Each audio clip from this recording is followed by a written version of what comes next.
নমস্কার সকলকে কৃষ্ণা রান্নাঘরে স্বাগত জানিয়ে আজকে একটা দারুণ রেসিপি আপনাদের সঙ্গে শেয়ার করতে চলেছি। প্রচন্ড গরম, কয়েকদিন কিন্তু একটুখানি ঠান্ডা ওয়েদারটা হয়েছিল, আবার আজকে থেকে গরমটা পড়েছে। আর পেটটা ঠান্ডা থাকলে মাথাটাও ঠান্ডা থাকবে, তাই পেট ঠান্ডা করার একটা রেসিপি, সুজি দিয়ে একটা দই বড়া রেসিপি আজকে আপনাদের সঙ্গে শেয়ার করছি, যেটা খুব চটপট বানানো হয়ে যায় আর ছোট বড় সকলের ভীষণ ভালো লাগবে। তো চলুন বানানো শুরু করে দিই, বেশি কথা না বলে। তো তার জন্য এখানে আমি 200 গ্রাম সুজি নিয়েছি। বুবলু তো সুজিটা হাতে করে নিয়ে বসেই আছে আপনাদের দেখাবে বলে, বলে আমি দেখাবো। আর এখানে আমি যে সুজিটা নিয়েছি একদম ছোট দানার সুজিটাই, দেখুন এতটাই মিহি দানাটা। এইরকম যদি সম্ভব হয় এরকম ছোট দানার সুজিটা নেবেন। বিশেষ করে এই রান্নাটার ক্ষেত্রে এরকম একদম ছোট দানার সুজিটা নিলে সব থেকে বেশি স্বাদ আসবে।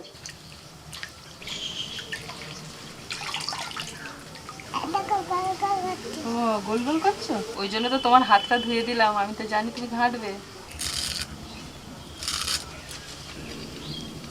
সুজির মধ্যে দিয়ে দিচ্ছি 2টো কাঁচা লঙ্কা আর 1 টুকরো আদা। এই সুজিটাকে এই মিক্সি জারের মধ্যে নিয়ে মাত্র 1 থেকে 1.5 কাপ জল দিয়ে আমি এটাকে পেস্ট করে নিয়ে আসছি। তুই বসা, আমি যাবো আর আসবো, ঠিক আছে? আমি বাবার কাছে যাবো। হ্যাঁ, তুমি বাবার কাছে খাবে। পেস্ট করে নিয়ে চলে এসেছি। তো এই দেখুন, ঠিক এইরকম যেন একটু গাঢ় হয়, একটু মোটা মতো হবে, পাতলা যেন না হয়। বেশিক্ষণ লাগবে না, দেখুন না কত তাড়াতাড়ি হয়ে যায়। আর এত পেট ভরাকে 2-4টে খেলি ব্যাস, সারাদিন আর কিছু খেতে হবে না। গোটা জিরে একটু শুকনো কড়াইতে ভেজে নিচ্ছি। জিরে ভাজা হয়ে গেছে, এবার একটু জল গরম লাগবে, জলটা গরম করে নিই। যেভাবে পরপর কাজগুলো আমি করছি ঠিক এইভাবে করবেন, একদম গুছিয়ে সব কাজটা প্রথম থেকে হবে, আর রান্নাটাও তাড়াতাড়ি তবে হবে। জলটা হালকা গরম করে নিয়ে ঢেলে নিচ্ছি।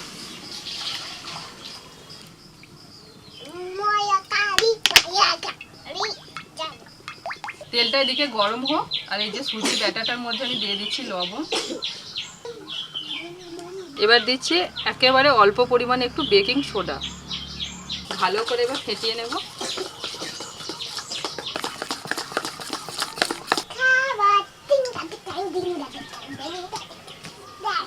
তেল গরম হয়ে গেছে, এবার একটা করে বড়া আমি ছেড়ে দিচ্ছি। বড়া খাবে বলেছো না? এই তো প্রথমে হাতায় করে দিলাম, কেমন লম্বা টাইপের হয়ে গেল। এই দেখুন প্রথমবারের বড়াটা এরকম ভাজাটা হয়েছে, হালকা একটু ব্রাউন কালার আসবে, তুলে নিতে হবে। এবার এই যে গরম জলটা করে রেখেছিলাম ওর মধ্যে ভিজিয়ে দিচ্ছি। এবার হাতে করে দেব, হাতায় করে দিলাম, একটু লম্বা টাইপের হয়েছে, চেষ্টা করবো একটু গোল গোল করে করা।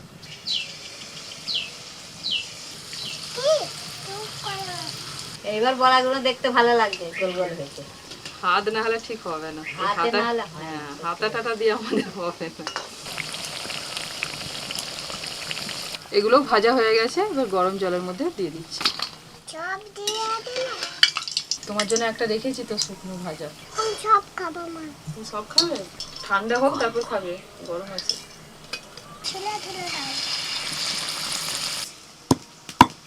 মিহি করে গুঁড়ো। তুমি আস্তে আস্তে খাও, হালকা গরম আছে।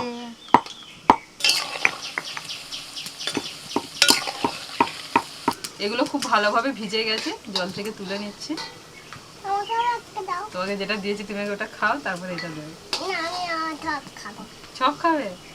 তোমার জন্যই তো বানাচ্ছি, আগে সবটা রেডি করি, তারপর দেখবে কত সুন্দর খেতে লাগবে। এখন এটা ভালো লাগবে না, এটা ভিজে গেছে। এখানে আমি 200 গ্রাম টক দই নিয়েছি, আর টক দইটাকে ভালো করে একটু ফেটিয়ে নিলাম প্রথমে। এবার টক দইয়ের মধ্যে দিয়ে দিচ্ছি একটু ঠান্ডা জল, একটু পাতলা করতে হবে। সব বড়াগুলোকে জল থেকে তুলে একটা প্লেটের মধ্যে আমি সাজিয়ে নিয়েছি।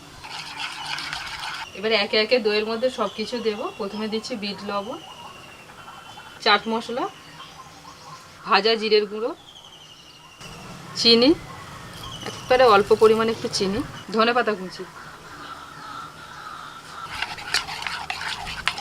অল্প করে দিচ্ছি একটু চিলি ফ্লেক্স। দইটা রেডি হয়ে গেছে, এবার এখান থেকে কিছুটা করে দই নিয়ে এইভাবে বড়ার মধ্যে দিয়ে দেবো।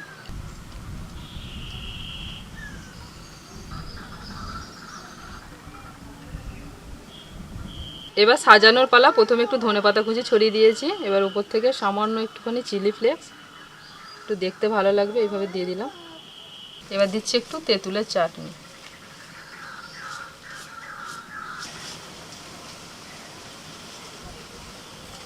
এবার একটু ঝুরি ভাজা।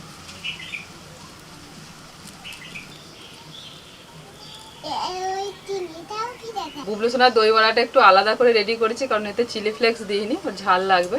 চিলি ফ্লেক্সটা বাদ দিয়ে সব কিছু দিয়েছি। এই না শুরু করে রাখো, চামচে করে এরকম কেটে কেটে খেতে হয়। ঠিক আছে, আমি পিসি রেখে দিই। মা দাও, খেয়ে দেখুন। দেখতে তো ভালোই হয়েছে, খাই এবার খেয়ে বলবো। Thank you.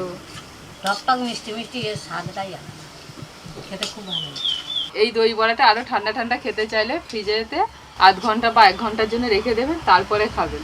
আরো ঠান্ডা ঠান্ডা ভালো লাগবে। আমরা তো এখন সঙ্গে সঙ্গেই খাচ্ছি। এই দুটো খেয়ে নিলেই পেট ভরে যাবে। সকালে দুপুরে যখন খুশি বানিয়ে খান, গরমের দিনে এত ভালো লাগবে। আমার দেওয়া রেসিপিগুলো ভালো লাগলে একটু সঙ্গে থাকবেন, সাবস্ক্রাইব করবেন, সকলের সঙ্গে শেয়ার করবেন, লাইক করবেন। আজকের মতো ভিডিও এখানে শেষ করছি। আবারও নতুন কোনো রেসিপি নিয়ে চলে আসবো। আর যদি আপনাদের কোনো পছন্দের রেসিপি থাকে অবশ্যই আমাকে কমেন্ট করে জানাবেন। আমি চেষ্টা করবো সেই রেসিপিগুলো আপনাদের বানিয়ে দেখাতে। তো আজকের মতো টাটা। ওটা নরম হয়ে গেছে ভিতরে, তুমি একটু কেটে কেটে খাও।